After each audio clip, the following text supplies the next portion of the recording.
So, in the heart of the Amazon right now, there are fireworks, singing, real celebration. A lost homeland is finally being reclaimed.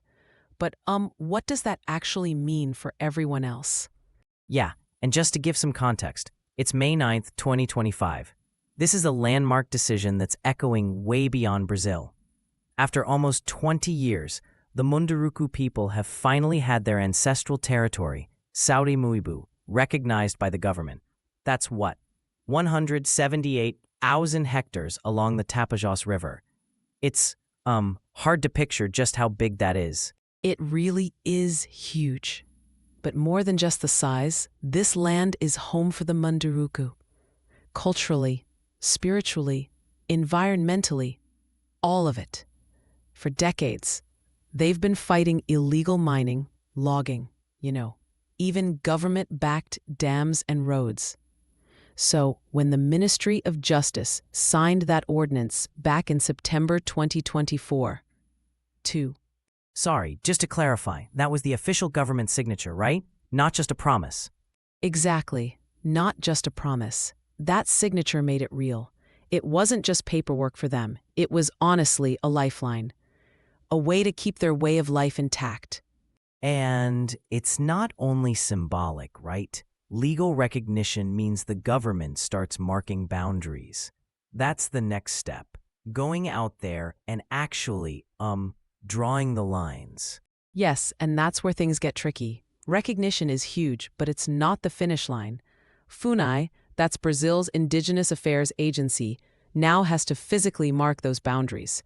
But illegal miners, especially the ones causing mercury pollution, they're still there. So, wait, the miners are still on the land, even after the ordinance? Yeah, they are. And there's still one last hurdle, the presidential ratification. Without that, the legal protection isn't really locked in. And then there's political pushback. Even while the Munduruku are celebrating, Congress is debating laws that could dilute indigenous land rights, like the temporal milestone thesis. Yeah, that's the one where they try to limit claims to land occupied only back in 1988, right? That would be a major setback, not just for the Munduruku, but for all indigenous groups. Their land is rich in minerals, so there's massive lobbying from mining and agribusiness. So does that mean the legal win could be undone even before it's fully implemented? Or is there still a path forward? It's possible.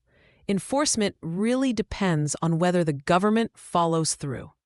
There's more international attention now. Environmental groups, the UN, even investors are watching. But for the Munduruku, it's about vigilance. They've actually pioneered something called auto-demarcation. That's where they, go out themselves and mark their own land, right? Exactly. When the state moves too slowly, they do it themselves, physically marking and defending their territory. And now other indigenous communities are starting to do the same. That's become part of the whole Demarcation Now movement, hasn't it? There's a real push for constitutional rights to be respected. Yeah, and in the past year, the Lula administration recognized 13 indigenous territories, with more on the way. So there's momentum, but also a lot of obstacles. Bureaucracy, lawsuits, and sometimes direct threats from illegal operators. And this isn't just about Brazil. Globally, indigenous people are on the front lines of environmental protection. The Amazon, for example, is a carbon sink. Its health affects everyone. What's at risk if these land wins don't last? The stakes are really high. Indigenous territories have lower deforestation rates. That's been shown in studies. Protecting Saure Muibu means preserving biodiversity, capturing carbon, and keeping water cycles stable.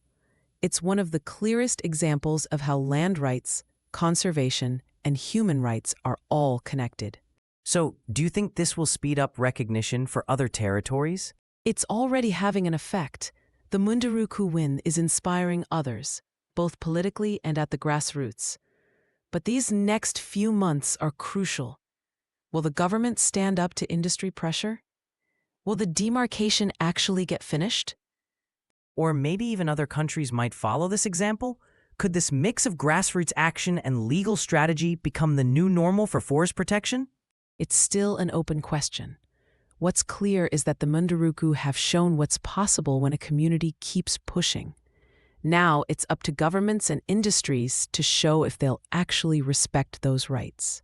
So that's our look at the Munduruku's historic victory and what comes next. The story's far from over, and the stakes are, well, significant. Thanks for being with us as we unpacked this turning point in the Amazon. The fight for Sare Mubu isn't finished, but every step forward really is a lesson in resilience and in the power of people working together. Stay curious, stay informed. Until next time, thanks for listening.